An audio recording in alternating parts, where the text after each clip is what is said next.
I remember the night because the air felt heavier than usual, like the world itself was holding its breath. I was alone in the house, the kind of alone that makes every small sound feel intentional.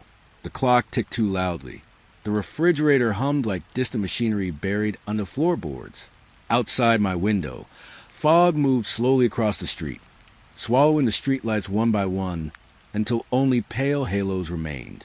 I told myself it was peaceful. Rain tapped gently against the glass, soft enough to lull me towards sleep. I wrapped a blanket around my shoulders and let the silence settle. Nights like this always made memories feel closer. Old places, forgotten faces, moments that never fully ended. That's when I noticed something strange. The sound didn't come from outside. It came from somewhere inside the house, a faint rustling, careful and slow, like someone trying not to be heard. I paused the video playing on my phone, and instantly the room felt colder. The silence deepened. Even the rain seemed to stop listening. I waited. Another sound followed. A soft breath near the hallway. Not loud, not threatening, just present. I told myself houses make noises. Old walls shift, pipes whisper, floors remember footsteps long after people leave. But then the hallway light turned on by itself. And at the far end of the corridor, I saw something standing there. That's when I realized I should never have stayed awake tonight. The bus arrived at 12:07 a.m. It rolled out of fog slowly, headlights dull and tired, like eyes that hadn't slept in years. The doors opened with a soft sigh. Warm air brushed my face as I stepped inside, carrying the faint smell of dust and old fabric. Only 3 passengers sat scattered across the seats. No one looked up. The driver nodded once without turning his head. His hands rested stiffly on the wheel, pale under the dashboard light. I tapped my card, heard the quiet beep, and moved toward the middle row. Outside, the countryside disappeared into white fog. Streetlights passed like fading stars. I chose a window seat and watched my reflection float over the glass. My breath fogged the surface, then vanished again. The engine hummed gently beneath my feet, steady enough to feel comforting. For a while, nothing felt strange, just the rhythm of tires rolling over wet pavement, just the soft sway of the bus, just midnight doing what midnight always does. We stopped at the first station. No one got on, no one got off, but when the doors closed again, I noticed something new. A passenger sat near the back. I didn't remember seeing them before. They faced forward, completely still. A dark coat, hands folded neatly in their lap, their face hidden in shadow. I told myself I had simply missed them. The bus pulled away. Outside, fog thickened until the road barely existed. Streetlights flickered as we passed beneath them, blinking once, twice, then steady again. The figure turned its head slightly. The lights outside flickered harder this time. I shifted in my seat. Maybe coincidence. Maybe bad wiring. I looked toward the front again. The woman who had been sitting 2 rows ahead was gone. Her scarf still rested over the seat. I blinked slowly, trying to remember if she'd stood up at the last stop. I hadn't heard footsteps, hadn't seen movement. The bus continued forward. No one reacted. The driver stared straight ahead. His expression never changed. At the next stop, the doors opened again into empty fog. Cold air slid inside. No passengers waited. No one exited. But when the doors shut, another seat was empty. The man near the window across from me, gone. His newspaper lay folded perfectly where he had been sitting. My chest tightened. I looked back toward the figure. Still there, still unmoving. The bus lights hummed overhead. One bulb flickered softly, casting pale pulses across the aisle. The figure's head tilted again. Outside, every streetlight along the road blinked at once. Dark, light, dark, then steady again. My hands felt cold. I stood halfway, pretending to stretch, and glanced toward the back. The passenger's face remained hidden, but something felt wrong about the way they sat. Too straight, too patient, like they were waiting for something specific. The next stop arrived faster than expected. Doors opened. Fog rolled inside like slow smoke. No footsteps, no voices, only silence pressing against my ears. When we moved again, I realized I was the only passenger left besides a figure. My heartbeat felt louder than the engine. I walked toward the driver. "Excuse me," I said quietly. He didn't answer, didn't blink, didn't even seem to breathe. "Are we close to the city?" Nothing, just the steady hum of motion. I noticed then there was no route displayed above the windshield, no destination name, only blank darkness where letters should have been. I turned back toward the aisle. The figure was standing now. I was sure they hadn't walked past me, yet they stood halfway down the bus, closer than before. The overhead lights flickered violently. Outside, street lights blinked one after another, chasing the bus through the fog. The figure's head turned toward me. I still couldn't see a face. Just shadow. Just absence. I sat back down slowly, afraid that sudden movement might break something fragile holding reality together. The bus stopped again. Doors opened. No station sign. No buildings. Only fog stretching forever. I waited for the driver to announce the stop. He remained silent. The door stayed open longer than before. Cold air filled my lungs. Something told me this was my stop, even though I didn't recognize it. I stood, walked carefully toward the exit. As I passed the driver, I glanced at him again. His eyes were open now, watching the mirror above the door. Watching me. I stepped onto the pavement. The fog swallowed sound instantly. Behind me, the bus doors closed with a soft mechanical breath. I turned back. Through the window, I saw the figure sitting where I had been moments earlier, perfectly still, facing forward. The bus pulled away slowly. Streetlights flickered as it passed beneath them. One by one, they went dark behind it. I stood alone on an empty road. No buildings, no signs, just pale fog and distant silence. And as the bus disappeared, I realized something I still can't explain. I never saw it arrive at any stop after mine. I waited there a long time, listening, watching the road, but no other buses ever came. And sometimes, late at night, when fog settles outside my window, I swear I see headlights moving slowly through the mist, stopping, waiting, as if saving me a seat for the next ride home. It started with insomnia, one of those long nights where sleep refuses to come close, no matter how still the room becomes.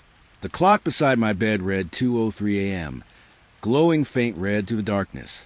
Outside, wind moved through the trees in slow, restless waves. I turned on the old radio, mostly for comfort. It sat on a shelf near my window, heavy, outdated, rescued from a thrift store months earlier. The plastic casing was scratched, the antenna slightly bent. When I switched it on, soft static filled the room like whispering rain. White noise always helped me think less. I rotated the dial slowly. Stations drifted past in fragments.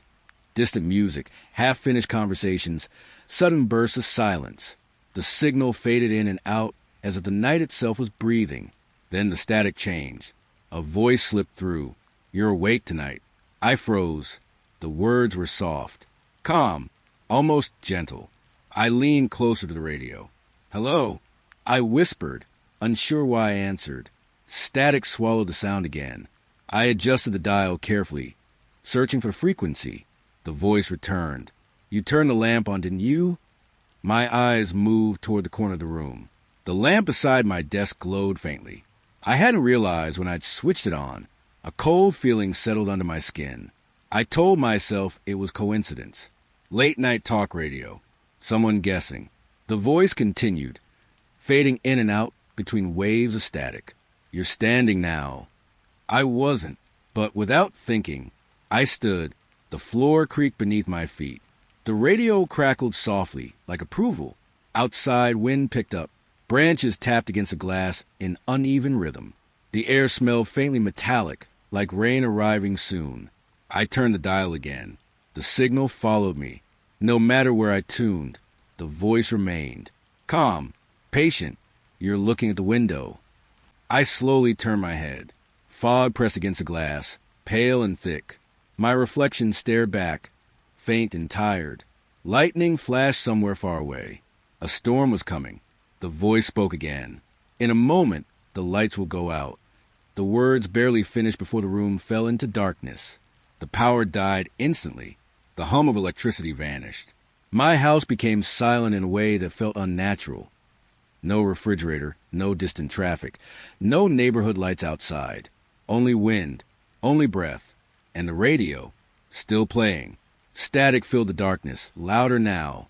I stepped closer, heart beating harder. "How are you still on?" I whispered. The radio answered gently. "You're thinking about unplugging me." I hesitated, because I was. Slowly, I reached toward the cord trailing behind the shelf. My fingers brushed the plug. The voice spoke again, quieter this time. "Don't." The word carried no threat, only certainty. Thunder rolled across the sky, shaking the windows lightly. Rain began tapping against the roof, steady and cold.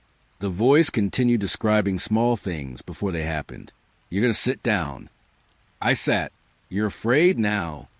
I swallowed. The static softened, almost comforting. Minutes passed like that. Prediction after prediction. Every movement I made felt guided, anticipated, already known. Then the voice paused. For the first time, there was only static. Heavy, waiting. Finally it said, "Someone just walked past your hallway." My breath caught. The hallway behind me remained dark.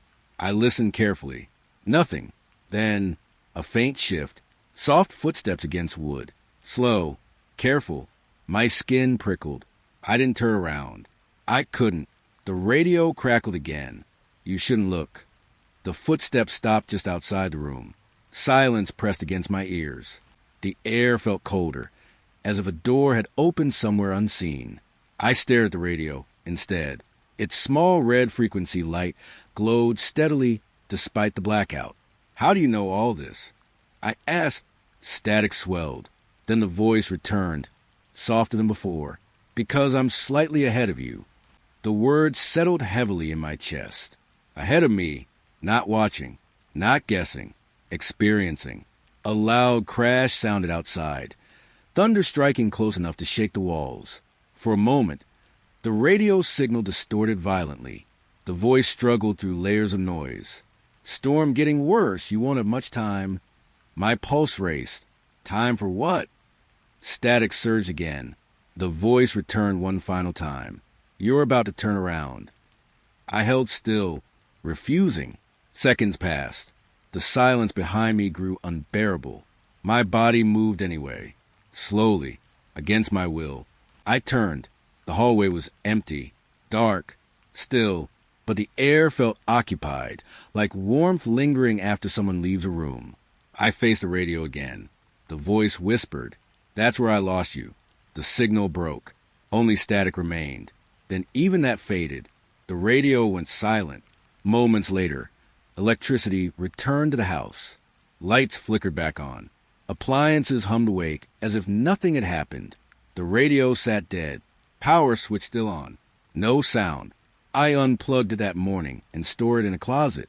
I never used it again. But sometimes, during storms, when lightning flashes and the power flickers, I hear faint static coming from behind the closet door. And beneath it, a voice trying very hard to reach me before something else does. The trail disappeared faster than I expected.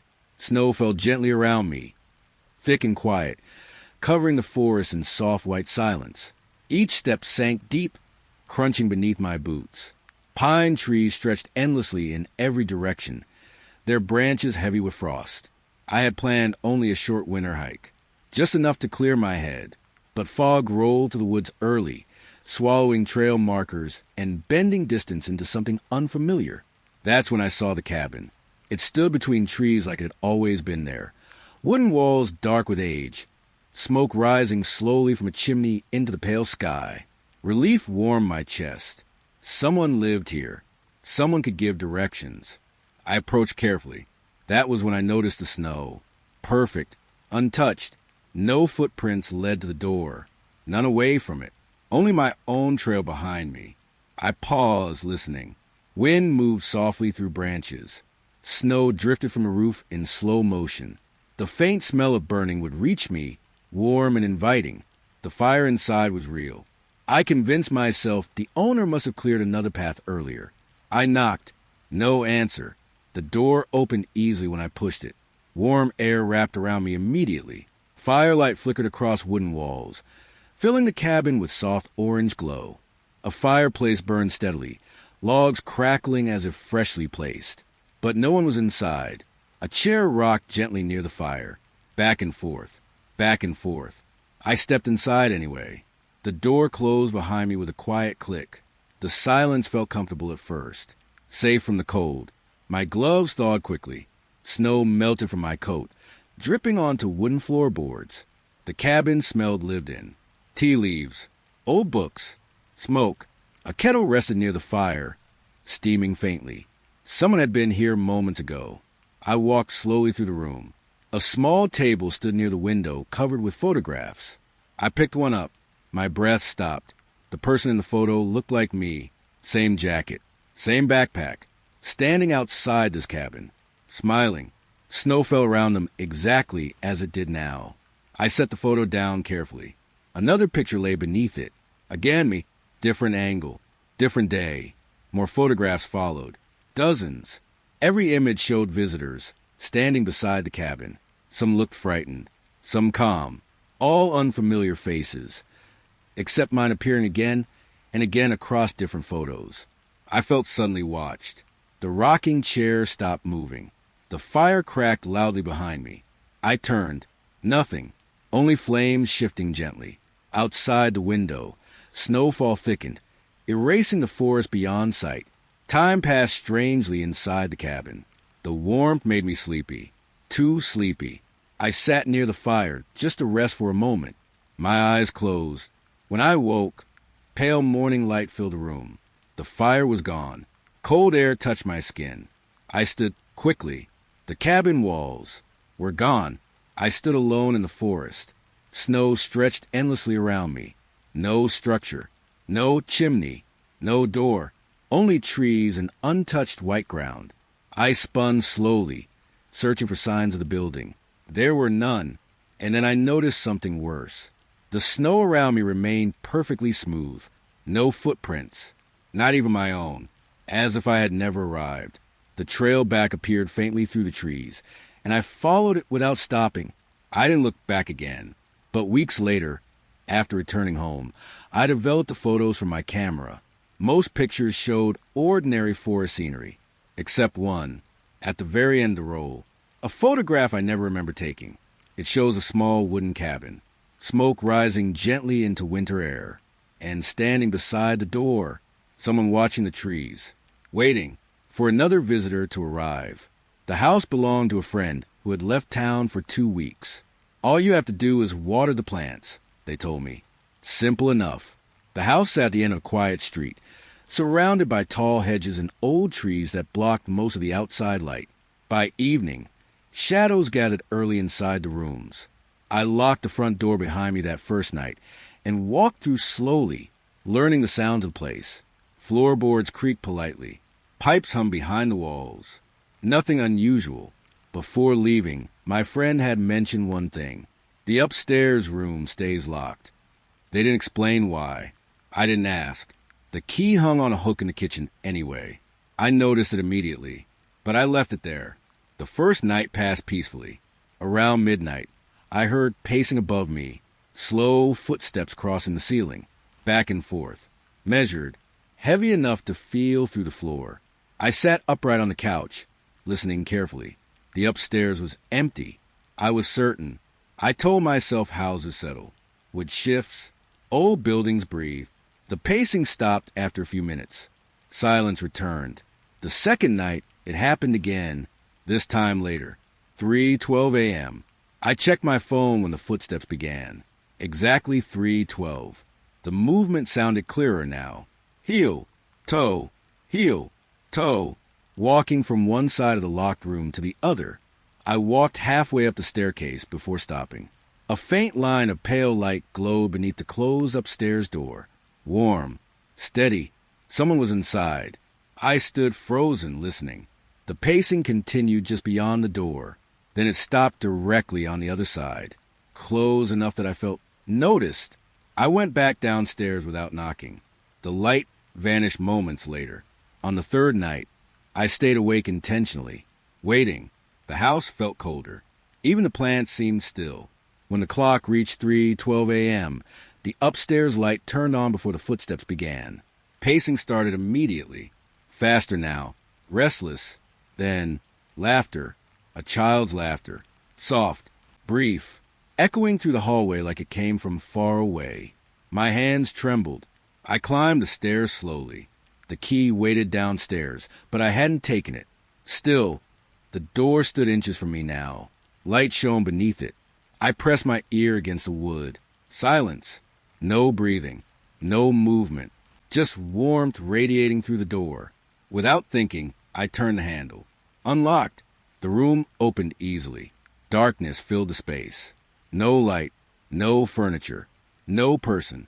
Only empty floorboards coated in thin dust. Cold air touched my face. I stepped inside. Nothing. No footprints. No signs anyone had ever used the room. Behind me, the hallway light flickered once. I turned back toward the doorway. For a brief second, I thought I saw small footprints forming behind me in the dust. Then they vanished. The room felt heavier. Watching, I closed the door gently and went downstairs. The footsteps never returned after that night. Neither did the light. When my friend came home, I asked casually about the upstairs room. They hesitated, then said quietly, "That used to be my daughter's room." They didn't say anything else. I never asked more. But sometimes, when I wake exactly at 3:12 a.m., I hear faint pacing above me, even though I no longer live in that house. I chose the campsite because it was empty, a small clearing beside a lake far from the nearest town. No cabins, no roads, only trees and still water stretching beneath a pale evening sky. The lake looked perfectly calm. Too calm. Its surface reflected the forest with unnatural clarity, as if the world below the water were more real than the one above it. I set up my tent near the shoreline. Even small movements felt loud here. Fabric rustling, zipper sliding, breath fogging in cooling air. The smell of wet earth mixed with pine needles and distant moss. As night settled, the lake darkened but never lost its reflection. Stars appeared above, and beneath, perfectly mirrored. I sat by a small lantern, watching gentle ripples spread across the surface. There was no wind, yet the water moved, slow circles expanding outward. Something shifted beneath the reflection. At first, I thought it was fish. Then the shape stood upright. Faint figures beneath the water. Still, watching upward. My chest tightened. I blinked, and the shapes disappeared, replaced only by my own reflection staring back. I laughed quietly at myself. Fatigue, imagination. The forest remained silent. No insects, no birds, only my breathing and the faint lapping of water against stones. I stepped closer to the shore. The lake reflected me clearly. Lantern glow, dark trees, pale sky. Then my reflection lifted its hand. I hadn't moved. The reflected version of me waved slowly. A calm, deliberate motion. I stumbled backward, heart racing. The reflection returned to normal instantly.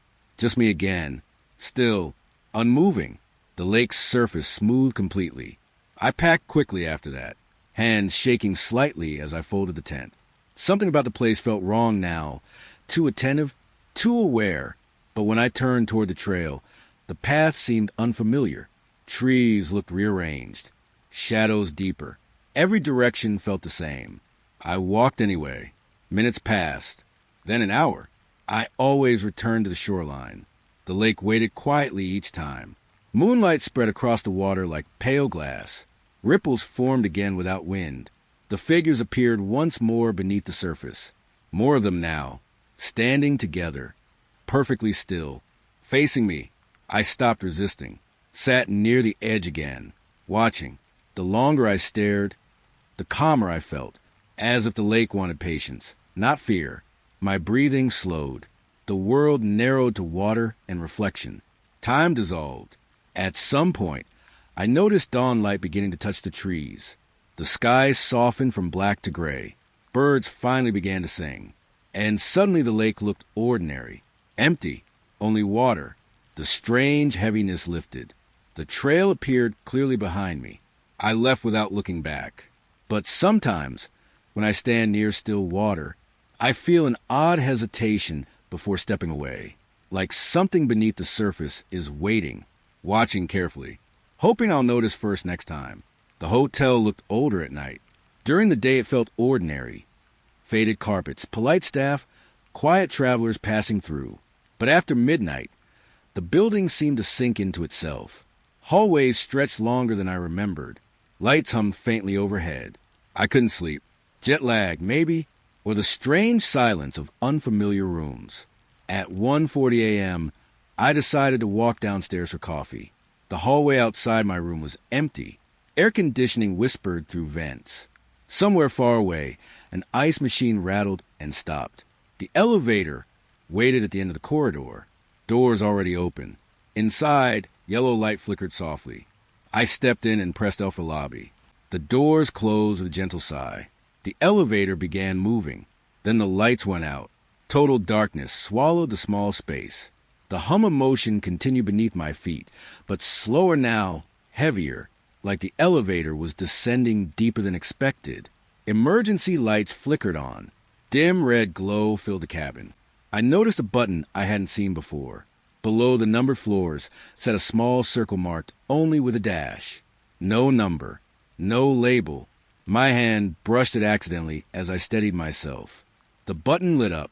The elevator stopped instantly. A soft chime echoed. The doors opened.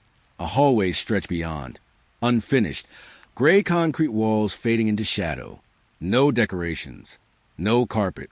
Just exposed wire along the ceiling and a faint humming vibration. Cold air drifted inside. I hesitated, then stepped out. The doors closed behind me before I could change my mind. The hallway felt wrong immediately. Not abandoned, but incomplete, like a place still deciding what it wanted to become. Overhead lights flickered weakly. My footsteps echoed too loudly, swallowed slowly by distance. Doors lined both sides of the corridor, identical and unmarked. Each one closed. From behind, one door came breathing. Slow, heavy, not struggling, just present. I froze. Another door farther down carried the same faint rhythm. Breathing everywhere, as if rooms were occupied by people choosing not to move. I walked carefully, trying not to make noise. The air smelled stale and used. I reached for one handle. Before touching it, the breathing stopped. Every door fell silent at once. The hallway became painfully still. Then a soft exhale sounded directly behind me. I turned. No one stood there. Only the elevator at the far end. Doors closed, button glowing faintly. I walked back quickly. The humming grew louder, almost like distant voices layered together. When I pressed the elevator call button, it opened immediately, as if waiting. Inside, the normal floor numbers returned. No dash, no hidden level. I pressed my floor. The elevator rose smoothly. When the doors opened again, the hotel looked normal. Bright lights, clean carpet, quiet comfort. Relief washed through me. I checked my phone. 3:58 a.m. Confused, I returned to my room and slept. The next morning, sunlight filled the lobby. Guests chatted over breakfast. Everything felt ordinary again. I mentioned the strange floor casually to the front desk clerk. "There isn't a lower level," they said politely. "No basement." They shook their head. This building was never built with one. I laughed it off, but when I checked my phone again, something didn't make sense. My last message sent before leaving my room was time-stamped 1:42 a.m. Nearly 2 hours were gone. That night, I avoided the elevator. Still, as I passed it, the indicator briefly flashed a symbol instead of number, a small glowing dash, and the doors opened slightly, as if inviting me back to finish exploring. I noticed a window during my first week in the apartment.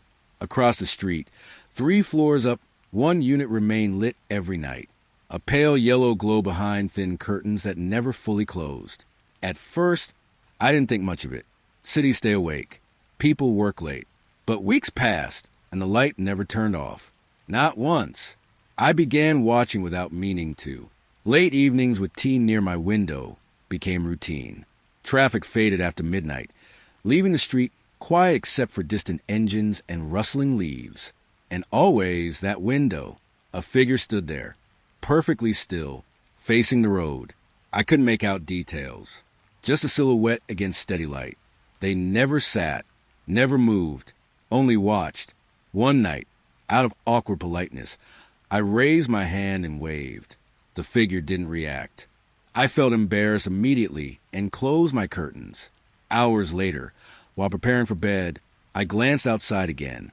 The figure waved back, slowly, long after the moment had passed. A strange chill followed me to sleep. After that, I noticed patterns. Every night at nearly the same time, the figure shifted position slightly, always facing outward, always observing. No visitors entered the building. No lights changed. Even during heavy rainstorms, the silhouette remained, watching. Moving trucks arrived one morning. I watched from my window as workers carried furniture out of the neighboring building. They emptied apartment after apartment, except that one. Its light stayed on while the rest of the building darkened. Days later, the entire structure appeared abandoned. Boarded windows, empty parking spaces. Yet the third-floor window still glowed. The figure still stood there. One night, curiosity overcame me. I crossed the street. The building entrance was locked with chains. Dust gathered along the steps. Mail overflowed from rusted boxes. No one lived here anymore. I looked up toward the lit window. The silhouette stood motionless. Closer now. I felt certain it was watching me directly. I hurried back to my apartment. From inside, I stared through my own window again. The figure remained. That night, I slept poorly. Around 3 a.m., I woke suddenly. Something felt wrong. The room was darker than usual. I sat up and looked toward the street. The neighboring building was completely dark. No light, no figure. Relief came quickly, until I noticed my reflection in the window. Behind me, across my own room, a silhouette stood near my wall. Tall, still, facing outward, exactly where I usually stood watching. I turned immediately. Nothing there. My apartment was empty. When I looked back at the glass, only my reflection remained. The building across the street has stayed dark ever since. But sometimes late at night, I catch movement in my window reflection. A figure standing patiently behind me, watching the road, waiting for me to notice. And once in a while, it waves. I found the cassette tapes in a thrift shop near closing time. They sat in a dusty box labeled miscellaneous audio. Old handwritten titles covered the plastic cases. Dates, names, short phrases that meant nothing to me. I bought them mostly for nostalgia. I didn't even own a cassette player until I found one online later that week. The first tape clicked softly when it began. A quiet room, background hum, then my voice, laughing. I stopped the tape immediately. It sounded exactly like me. Same tone, same nervous breath between words. But I didn't remember recording anything. I played it again. The conversation continued. Casual talking about a dinner I hadn't attended yet. A joke about spilling coffee. Plans for tomorrow evening. Events that hadn't happened. I checked the tape label. A date written in faded ink. Tomorrow's date. I told myself it was coincidence. Someone with a similar voice. Still, curiosity pulled me forward. The next tape played a phone argument. My voice again, tense, emotional, apologizing to someone whose name I didn't recognize. 2 days later, that exact argument happened. Word for word. Even the pauses matched. The tapes were recording my future. Each cassette held conversations days ahead of time. Laughter, silences, warnings buried between ordinary moments. I listened carefully now, afraid to miss anything. One tape described a loud crash outside. A car accident. Later that evening, I heard brakes scream outside my apartment followed by impact, exactly as recorded. The realization left me cold. The tapes weren't predicting possibilities. They were documenting certainty. Near the bottom of the box lay one final cassette. No label, just blank plastic. I hesitated before inserting it. The tape began with heavy breathing. Mine, slow, uneven, then whispering. My voice again, weaker somehow. I shouldn't have listened this far. Static crackled softly behind the words. The recording continued. Footsteps echoed. A door creaked open. Then my voice whispered something barely audible. I leaned closer to hear. The same words escaped my mouth at the exact same moment as the recording. Perfect synchronization.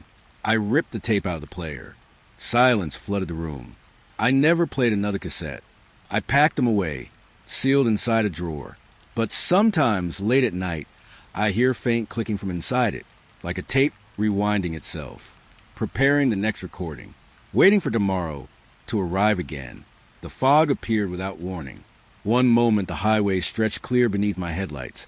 The next it thickened into a white wall swallowing distance entirely. I slowed the car. The world shrank to a narrow tunnel of pale light. Trees vanished. Stars disappeared. Even sound felt muffled as if the air itself absorbed noise. My GPS screen flickered. Signal lost. The road curved gently, then straightened again. A sign appeared ahead. I passed it too quickly to read. Minutes later, the same sign appeared again. Identical. Same scratches. Same leaning angle. I frowned but kept driving. Another car passed in the opposite direction. The driver stared straight ahead, hands locked on the wheel. They didn't glance at me. More cars followed, all silent, all expressionless. No headlights reflected in their eyes. Just blank focus forward. Unease crept in slowly. I checked the clock. Time hadn't moved. Still 11:18 p.m. The fog deepened. Then lights appeared ahead. Warm neon glow cutting through the white haze. A roadside diner emerged from nowhere. Parking lot half full. Windows glowing amber. Relief washed over me. I pulled in. Inside, the diner felt strangely quiet. People sat at booths drinking coffee, staring down at plates untouched. A waitress moved slowly between tables without speaking. No music played, only the faint clinking of silverware. I sat at the counter. The coffee placed before me was already warm. I didn't remember ordering. Every person inside avoided eye contact. Even reflections in the window seemed delayed, moving seconds after real motion. I finished the coffee quickly and left. The fog waited outside, unchanged. Back on the road, my GPS returned suddenly, route recalculating. The map showed no diner behind me, only empty highway. I drove faster now. The fog thinned gradually until normal night returned. Street lights appeared. Familiar landmarks followed. Home felt close again. The next day, curiosity pulled me back. I drove the same route in daylight. Clear skies, open fields, no fog, no diner, no side road, nothing but uninterrupted highway. I checked maps repeatedly. No business had ever existed there, yet my car smelled faintly of diner coffee for days afterward. Sometimes while driving at night, fog gathers briefly around my headlights, and for a moment, I swear I see warm neon lights waiting ahead again, as if the road remembers me and expects my return. I hadn't visited my old school in years. The building stood at the edge of town, closed since enrollment dropped too low to keep it running. Windows boarded, playground rusted. Silence settled heavily around it. I parked outside just after sunset. Nostalgia pulled me closer. Memories felt louder here. Laughter, footsteps, ringing bells echoing faintly in imagination. The front door stood slightly open. I stepped inside. Dust floated through fading light. Lockers lined the hallway like quiet sentinels. My footsteps echoed sharply against tile floors. Then a classroom light flickered on, far down the corridor. I stopped walking. Another light switched on beside it. Then another. One by one, classrooms illuminated themselves as I moved forward. The building awakened around me. Chairs scraped faintly somewhere unseen. Lockers clicked softly open and shut. Yet every room remained empty. I entered my old classroom. Desks sat arranged exactly as I remembered. A chalkboard carried faint writing beneath layers of erase lessons. An attendance sheet lay on the teacher's desk. Names filled the page. Students I recognized. Friends from childhood. Some who had moved away. Some who were gone forever. At the bottom of the list was my name, marked present. A bell rang suddenly. Sharp, loud, impossible. The school's power had been disconnected for years. The sound echoed endlessly through halls. Doors creaked open throughout the building. Footsteps rushed past outside the classroom, unseen but unmistakable. Children running between periods, laughter without bodies, energy without presence. I stepped into the hallway again. Lights flickered violently, then stopped. Darkness returned instantly. The school fell silent once more. Only my breathing remained. I hurried toward the exit. Outside air felt colder, heavier. When I turned back, every window was dark again, abandoned, still. Yet as I drove away, I checked the rearview mirror. For a brief moment, rows of classroom lights turned on behind me, as if school had just begun again. And somewhere inside, attendance was still being taken, waiting to see who never really left. The hotel pool stayed open all night. No lifeguard, no music, just pale ceiling lights humming above still water. It was past midnight when I went down. The hallway carpet smelled faintly of chlorine before I even reached the doors. My footsteps echoed too loudly, swallowed by empty walls. Inside, the air felt warm and damp. Fog clung to the glass windows. Outside was darkness, thick and unmoving. I slipped into the pool slowly. Cold wrapped around my legs, then my chest, then my breath. Water pressed against my ears until the world softened into muffled silence. I swam alone beneath long fluorescent reflections. Each stroke pushed ripples toward tiled edges that never quite settled. The building fell asleep. That was when I heard it. Not above me, below, a faint vibration through the water, like someone speaking from underneath the pool floor. I stopped moving. The surface trembled gently around my shoulders. Again, a voice, low, blurred, calling something I almost understood. I dipped my head underwater. Silence deepened instantly. Pressure hugged my skull, and then bubbles rose from the tiles. Not random bubbles. They gathered together, clusters forming shapes, stretching into letters. They drifted upward slowly. I watched them spell something before bursting apart. My name. I jerked upright, gasping. Water slapped against the edge. Ripples collided violently, then smoothed themselves as if nothing had moved. The pool was empty, still, but the voice continued. Closer now, directly beneath me. I floated without meaning to, legs trembling, below the waterline. Reflections twisted strangely. The tiles looked deeper than before, darker, layered. I leaned forward and saw movement under the tiles. Someone swimming beneath the floor, a shadow pacing perfectly with me, arms pulling through invisible water, head turning upward, watching. I scrambled toward the ladder, breath breaking into sharp pieces. Water dragged against my body like hands trying to slow me. When I climbed out, droplets struck the tile loudly. Too loudly. The voice stopped. The pool returned to perfect quiet. I wrapped myself in a towel, heart pounding against damp fabric. Relief almost came. Almost. Then I heard footsteps. Wet ones. Behind me.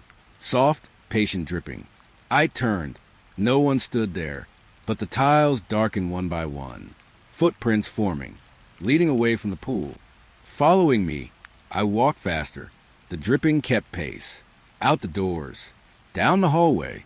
Across dry carpet that slowly darkened beneath invisible steps. I reached my room and slammed the door shut. Silence. Only my breathing. Only the faint hum of air vents. Then, drip, right outside. Another step. Another, stopping directly at my door. Water slid underneath the frame. A thin line creeping toward my feet. I didn't sleep that night. Even hours later, long after dawn should have come, I could still hear wet footsteps waiting outside. And somewhere far below, water moving gently, as if someone was still swimming beneath me. Morning light felt wrong the moment I woke. Too pale, too flat. I stepped into the hallway of my apartment and stopped. A door stood where the wall had always been empty. Plain wood. No handle. No frame marks around it. Just there. I stared for a long time. My apartment was small. I knew every crack in the paint, every uneven board. This door did not belong. As I approached, the air grew warmer. A faint hum pressed against my ears, low and steady like distant electricity. I touched the surface. It vibrated softly beneath my palm. Alive. I waited for fear to arrive. Instead, curiosity moved me. The door opened easily. Inside was my apartment. Exactly my apartment. Same couch. Same window. Same dim morning light. But something felt shifted. The air smelled older. Still, I stepped through. My footsteps sounded heavier here. The clock on the wall ticked slower than normal. I turned toward the kitchen. A cup slid across the counter by itself. Not falling, moving deliberately. I froze. The cup stopped near the edge, as if noticing me watching. Behind me, something rustled. I spun around. In the original hallway, through the open door, my real apartment stood empty. Yet objects moved there too. A chair turning slightly. Curtains swaying without wind. Both spaces breathing separately. I walked back toward the doorway. Half my body crossed into my apartment. The hum grew louder. Two versions of silence overlapped, pressing against my skull. I noticed something else. Items weren't identical anymore. A book missing here appeared there. Keys shifted locations between rooms, as if the spaces exchanged pieces when I wasn't looking. Unease crawled slowly through my chest. I stepped fully back into my apartment. The hum weakened, but behind me, the other room darkened. Shadows gathered deeper than normal light allowed. I closed the door. The hum stopped instantly. Relief lasted only seconds. Then came knocking. Soft at first. Measured. 3 taps. Pause. 3 taps again. Not from outside my apartment. From inside the closed door. I backed away. The knocking continued. Slower now. Almost patient. Something wanted the door open again. I pressed my ear against the wood. Breathing met me from the other side. Close. Waiting. I didn't open it. Hours passed. The knocking never grew louder, never faded. Just continued endlessly. Eventually, I pushed furniture against the door. Still, the sound remained. Even at night. Even when I lay in bed. 3 taps. Pause. 3 taps. And sometimes, between knocks, I heard movement inside. Walking through rooms that looked exactly like mine. The train left just after sunset. Long-distance rides always felt unreal. Landscapes dissolving into darkness while the carriage hummed steadily forward. I sat beside a man already asleep, head tilted toward the window, hands folded neatly in his lap. He never moved when passengers boarded, never reacted when bags struck overhead racks, just breathing slowly. The announcement system crackled. A calm voice listed the next station. A name I didn't recognize. No one got off. No one boarded. Outside, only empty fields passed beneath faint moonlight. Hours slipped quietly. Passengers avoided eye contact. Whenever our eyes nearly met, they looked away immediately, as if conversation was forbidden. The sleeping man remained perfectly still, not even shifting position. I noticed something strange around midnight. My posture had changed, leaning slightly forward, hands resting together, exactly like his. I adjusted myself quickly. Moments later, he adjusted too, without waking, mirroring me. Cold unease spread to my shoulders. Another announcement came. Another station that didn't exist. Lights flickered overhead. When they steadied, several seats were empty. I couldn't remember anyone leaving. The carriage felt larger, quieter. I stood and walked toward the next car.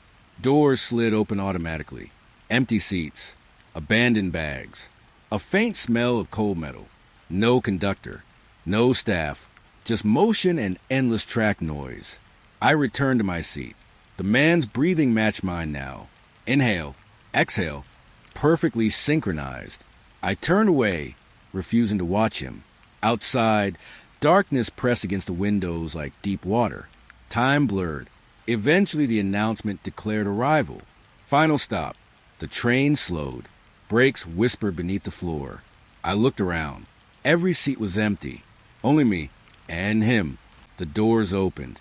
Gray morning light spilled inside. I stood carefully. The sleeping passenger rose at the exact same moment. Still asleep, moving precisely as I moved. I stepped onto the platform. He followed one step behind. When I turned, he was gone. The train doors closed immediately and rolled away. The station stood silent. No staff, no passengers. A clock nearby displayed a departure time from hours earlier. I realized then everyone else had vanished long before arrival, and for most of the journey, it had only been me sitting beside myself. The security room smelled of dust and warm electronics. Night shift stretched endlessly beneath fluorescent light. Rows of monitors watched empty hallways, parking lots, locked offices. Nothing ever happened until one screen changed. Camera 12 showed movement, but there was no camera 12. I checked the system list twice. Only 11 cameras existed. Still, the feed remained. A dim corridor I didn't recognize. Lights flickering overhead. At the far end stood a person, facing the camera, not moving. Each hour, they came closer. I checked timestamps repeatedly. Exactly 60 minutes between movements. Step by step, approaching. I felt watched even when looking away. The hum of monitors grew louder. Static crawled across the screen edges. Midnight. The figure stood halfway down the hallway now, features still hidden in shadow. I walked outside the security room to check real corridors. Everything empty, silent. When I returned, the figure had moved again, closer than before, watching me. At 1 a.m., they reached the camera. Face finally visible. It was mine, expression blank. Eyes fixed directly forward. The feed switched suddenly, now showing the hallway outside the security room. My reflection self stood there, facing my door. I heard footsteps outside immediately afterward. Soft, slow, stopping inches away. I held my breath. The monitor showed me sitting alone inside the room, perfectly still, while outside, someone identical waited patiently. The door handle trembled slightly. I didn't open it. The footage continued running, showing only one version of me remaining inside, and another standing outside forever, waiting to switch places. The flight departed late into storm clouds. Cabin lights dimmed early. Passengers settled into uneasy silence as turbulence began. The plane shook gently at first, then violently. Seatbelt signs glowed red. Outside the window, lightning illuminated endless clouds. That was when the footsteps began. Above us, heavy, measured, walking along the aircraft roof. Passengers looked upward simultaneously, eyes wide. No one spoke. The steps continued calmly despite turbulence. Back and forth, back and forth. A shadow crossed my window, something pacing outside. Impossible at this altitude. I pressed closer to the glass. Lightning flashed again. A tall silhouette walked along the fuselage, balanced effortlessly against roaring wind. Flight attendants moved down the aisle smiling tightly. They insisted nothing was wrong. Their voices sounded rehearsed, detached, but they avoided looking upward. The footsteps grew louder, stopping directly above my seat. The metal ceiling creaked gently, as if weight leaned down toward us. Passengers whispered prayers. Some closed their eyes. Others stared forward, refusing to acknowledge it. After hours, turbulence stopped abruptly. The footsteps ended. Complete silence followed. We landed smoothly before dawn. Relief filled the cabin, until the announcement came. The flight number spoken didn't match our tickets. Ground staff looked confused when we exited. No record existed of our flight. No departure logged. No arrival scheduled. Outside the terminal, morning felt unreal. I looked back at the aircraft. Its tail number already gone from aboard, as if the journey had never occurred. Yet, when the wind shifted, I swore I heard footsteps moving slowly above invisible clouds, still traveling somewhere overhead. The bathroom light flickered when I entered. Soft yellow glow. Warm air carrying the faint smell of soap and damp tile. Nothing unusual. Just another quiet night. I washed my hands slowly, watching foam slide down the sink. My reflection stared back. Tired eyes. Still face. Normal. I smiled absent-mindedly. The reflection smiled too, but it held the smile longer than I did. Only a second. Maybe less. Still wrong. I stopped moving. The mirror version corrected itself, returning to neutral expression. I told myself it was fatigue. Long days blur perception. I leaned closer. My breath fogged the glass. When I blinked, something lagged. My eyelids opened first. The reflection blinked after. A delay, so small it almost escaped notice. Cold spread across my shoulders. I blinked again deliberately. The mirror followed late, watching me learn. I stepped back slowly. The room felt quieter than before. Even the hum of the vent faded. I turned away from the sink. Behind me, tiles remained empty. But when I looked back, someone stood behind my reflection. Not in the room, only inside the mirror. A tall figure just over my shoulder. Unmoving, I spun around. Nothing, only the closed door and silent bathroom. When I faced the mirror again, the figure was gone. My reflection watched calmly. Too calmly. I grabbed a towel and threw it over the mirror. Fabric settled against glass. Relief came quickly. I exhaled, then heard movement. Soft shifting. Not behind me. Inside the covered mirror. A faint rustle, like someone adjusting their stance. The towel lifted slightly, then fell back. No breeze touched my skin. I stepped backward toward the door. The air felt heavier with each step. Something tapped lightly from behind the cloth. Once, twice, I left the bathroom and shut the door. For a long time, nothing happened. Silence returned. Eventually, curiosity won. I opened the door again. The towel still hung over the mirror. Everything still. I reached forward and pulled the cloth away. My reflection stood closer than before, so close its face nearly touched the glass. Eyes wide, waiting. Its smile appeared slowly before mine did. I dropped the towel. Lights flickered violently. When they steadied, the reflection matched me again. Perfectly normal. But even now, sometimes when I blink, I feel certain something else remains awake inside the mirror, watching, practicing, waiting for the moment I look away too long. The abandoned house stood at the edge of town. Windows dark, garden swallowed by weeds. Inside smelled of dry wood and forgotten years. Dust covered everything, untouched. Every step left clear footprint behind me. My flashlight beam cut through floating particles. Silence felt thick enough to breathe. I walked slowly through empty rooms. Old furniture rested exactly where it had been left decades ago. No signs of visitors. No disturbance. Until I noticed writing on a table. At first it looked like random streaks. Then letters formed, dust shifting by itself. Invisible fingers pressing words into the surface. I watched them appear slowly. Don't stay tonight. My breath caught. The air turned colder instantly. I searched the room. No one there. The dust settled again. Stillness returned. I told myself someone must have been here earlier. A trick of nerves. I continued deeper into the house.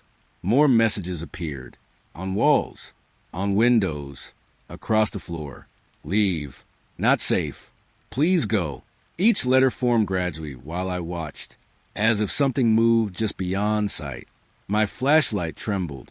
Then I noticed new footprints beside mine. Fresh impressions forming in untouched dust.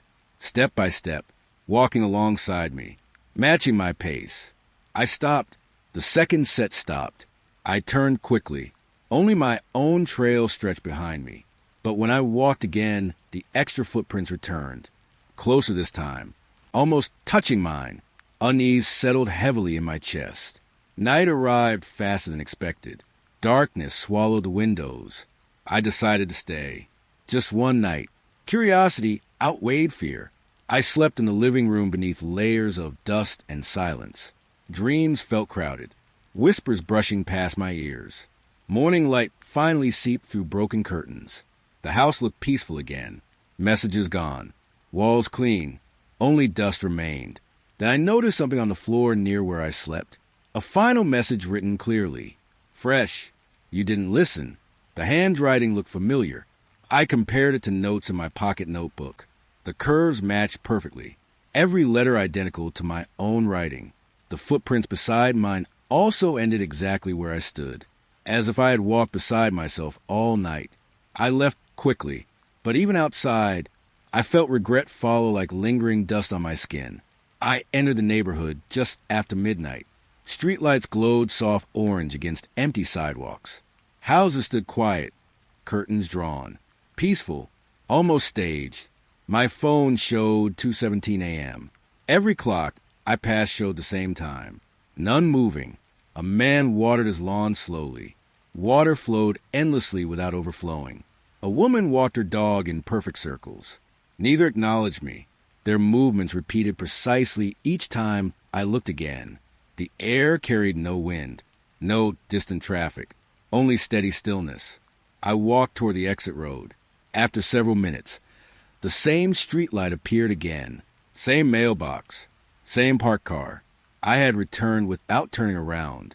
I tried another direction. Again, the neighborhood looped back, always ending at the same intersection. Always 2:17 a.m. Residents continued repeating silent routines. Faces calm, eyes unfocused. I called out once. No response.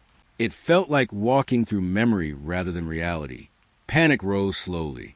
I ran toward the edge of the street. Lights stretched endlessly ahead, yet each sprint ended where I began. Breath burned in my lungs. Time refused to move. Eventually, exhaustion forced me onto a curb. I stopped trying, stopped resisting. I sat quietly under a streetlight. For the first time, I simply watched. The man finished watering the lawn. The woman paused her walk. The neighborhood grew still. A faint gray glow appeared on the horizon. Morning. Clocks ticked forward simultaneously. 2:18 a.m., then 2:19. The loop dissolved gently. Cars passed in the distance. Wind returned. I stood slowly. The street finally opened toward an unfamiliar road. As I left, residents moved naturally again. None looked at me, yet I understood something quietly. Morning only arrived when I stopped fighting the night. The phone rang late. Unknown number. I almost ignored it. Something made me answer. Breathing greeted me first. Soft. Close. Then a whisper described my living room. The couch position. The dim lamp behind me. Every detail correct. I turned slowly. Nothing there. The caller continued calmly, describing my movements before I made them. I walked toward the kitchen. The voice spoke each step seconds early. My pulse hammered. I searched windows, closets, locked doors. No one. I demanded to know who it was. Silence answered. Then the whisper said my name, from inside the phone, and behind me at the same time. I checked call details. The number traced back to my own device. My own phone, still in my hand. The line remained open. I hung up. The call continued.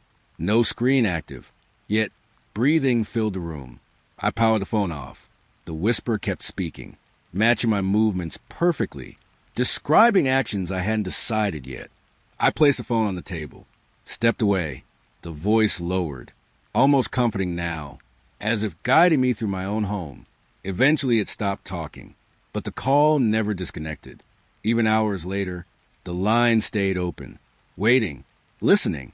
I found a lighthouse during a long drive inland, miles from any coastline, standing alone among dry fields. Its light rotated slowly against empty sky. No water nearby, only wind brushing tall grass. Curiosity pulled me closer. The structure hummed faintly. Old stone walls carried salt stains despite the absence of sea. Inside, narrow stairs spiraled upward. Each step echoed hollow and distant. Journals filled a small desk near the entrance. Pages yellowed with age. Entries described guiding ships safely through storms. Rescue logs. Coordinates of oceans that did not exist here. Every night, according to the writing, a foghorn sounded, calling unseen vessels home. I climbed to the lantern room. The beam swept across land instead of waves. Yet for brief moments, I imagined reflections of water moving far below. That night I stayed nearby. At midnight, the foghorn echoed, low and mournful, rolling across empty plains. Mist gathered along the horizon, and just for a moment, I saw waves, dark water, rising where fields had been, shapes of distant ships drifting silently toward the light. Then the vision faded. Morning returned dry earth and quiet wind. I drove away slowly, but in the rear view mirror, the lighthouse beam continued turning, guiding something unseen through an ocean only it remembered. The park closed at sunset, but the gates were never locked. I walked there late one night, drawn by the quiet hum of insects and distant traffic fading into darkness. At the far end stood a single bench beneath a dying street lamp. Someone already sat there, an elderly woman wrapped in a pale coat. She smiled gently as I approached, as if expecting me. I sat beside her. The wood felt cold through my clothes. For a while we watched the empty path together. Then she began speaking. Softly, she described a childhood memory we supposedly shared. Feeding birds beside a frozen river. I nodded politely, though I had never seen such a place. Her voice carried warmth. Nostalgia. She spoke as if remembering something precious. When she finished, she stood and left without goodbye. Another person arrived minutes later. A young man. He sat exactly where she had been. He told me about a road trip we had taken together years ago, laughing about moments I couldn't recall. Yet his memories felt strangely familiar, like dreams almost remembered. Visitors came one by one through the night, each sharing pieces of a life I had never lived. Every story included me. Every memory placed me beside them. The air grew heavier with quiet emotion. A woman eventually sat beside me and studied my face carefully. Her expression softened with recognition. She whispered that she knew me as a child, said we used to meet at this very bench, waiting for someone who never arrived. Her words settled deep inside me. Before I could respond, she stood and disappeared down the path. I remained alone. The street lamp flickered above. I took a photograph of the bench before leaving. Later, when I checked my phone, the image looked older, grainy. People sat beside me wearing clothes from different decades. Different years layered into one moment. When I returned the next night, the park was empty. Only the bench remained, waiting beneath pale light, as if holding space for memories that belonged to someone else, or perhaps versions of me that had already passed through. The hotel assigned me room 417. At least, that's what the keycard said. The hallway stretched long and silent, carpet swallowing every footstep. Inside, the room felt unusually warm, not uncomfortable, just alive. I noticed at first while lying in bed. The walls expanded slightly, then contracted, so subtly I almost dismissed it. But the air moved with each motion, like slow breathing. The vents carried a steady rhythm, a deep pulse traveling through the ceiling. Furniture shifted overnight. The chair moved closer to the bed. The lamp angled differently. Nothing dramatic, just small changes impossible to ignore. Each hour the warmth increased. Sheets clung to my skin. The air smelled faintly human, warm, humid, intimate. I pressed my hand against the wall. It yielded slightly, soft, then firm again. A low heartbeat echoed through the vents. Steady, patient. I barely slept. When I woke before dawn, the bed had shifted several inches toward the center of the room, as if repositioned carefully around me. The breathing grew louder, walls expanding deeper now, the ceiling lowering almost imperceptibly before rising again. I packed quickly. The moment I opened the door, cool hallway air rushed in. Relief washed over me. I checked out immediately. At the front desk, the clerk frowned at my room number. There was no room 417 listed. The hallway I described ended at room 416. Nothing beyond it. No extra door. No space for another room. I returned upstairs to check. The corridor ended exactly where they said. Blank wall. Silent. Yet, when I placed my ear against it, I felt faint warmth. And somewhere behind the wall, something breathing slowly in its sleep. Winter arrived quietly. One night, snow began falling indoors. At first, I thought it was dust drifting through light, but flakes landed cold against my skin, melting instantly. They fell from the corner of the living room ceiling. No opening above, just endless gentle snowfall. Cold air gathered there, spreading slowly across the floor. My breath fogged. The house grew silent beneath soft white accumulation. Footprints appeared in the snow, small ones, walking away from the corner, stopping halfway across the room.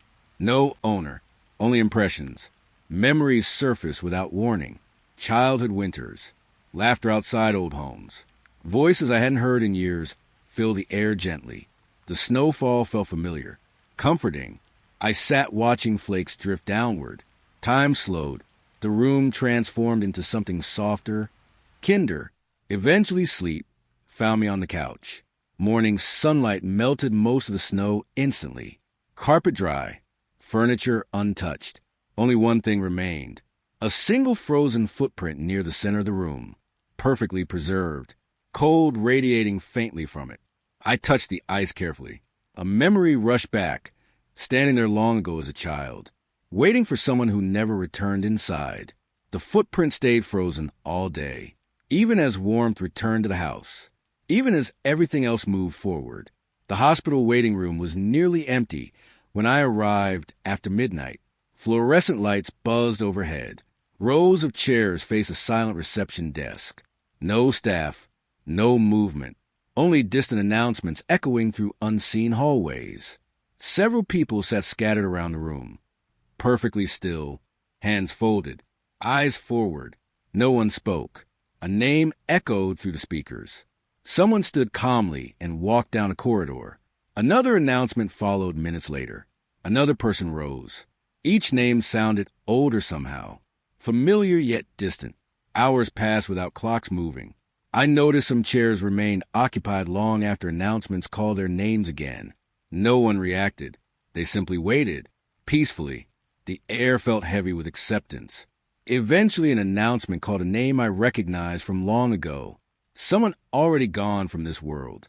Yet a man stood and walked away quietly. No surprise, no fear, just readiness. The room grew emptier. Chairs abandoned one by one. Silence deepened. Then the speaker crackled again. My name echoed through the waiting room. Soft, clear, no urgency, just invitation. I remained seated, breathing slowly, listening to the hum of lights. For a moment, I understood why no one rushed, why no one questioned. Eventually I stood, not afraid, only calm. I walked toward the hallway as the announcement faded behind me. The waiting room returned to stillness. Chairs empty, lights humming endlessly for the next arrival. I think about all of it now. The pool, the door, the train, the mirror, the voices. Each moment once felt separate, random, but patterns reveal themselves in quiet reflection. Small details connect everything. Water dripping, footsteps repeating, breathing walls, voices speaking before I moved. Something had always been present, listening, learning. Tonight my room feels different, too quiet, silence thicker than darkness. I sit alone, replaying memories in my mind, and then I hear it, a faint drip somewhere behind me, 3 soft knocks, a distant foghorn echoing through the walls, footsteps pacing overhead, all the sounds returning together, not memories. Here, now, the air grows colder. My reflection watches from the dark window. The phone screen lights by itself. The line already open. Breathing fills the room gently. Patient, understanding. I realize something slowly. Every story I experienced was also being heard, recorded somewhere beyond sight. The listener was never absent, only waiting, learning how I react to fear, how I accept the unknown. The room grows quieter still. So quiet feels like falling. I stop resisting. The fear softens. Acceptance settles like evening fog. Behind me, something shifts closer. Soft footsteps approach. I don't turn around. I already know it's there. The presence that followed through every place, every reflection, every empty space beside me. The listener finally near enough to breathe beside my ear. And as my voice fades into silence, I understand one final truth. I was never telling these stories alone. Someone has been listening back,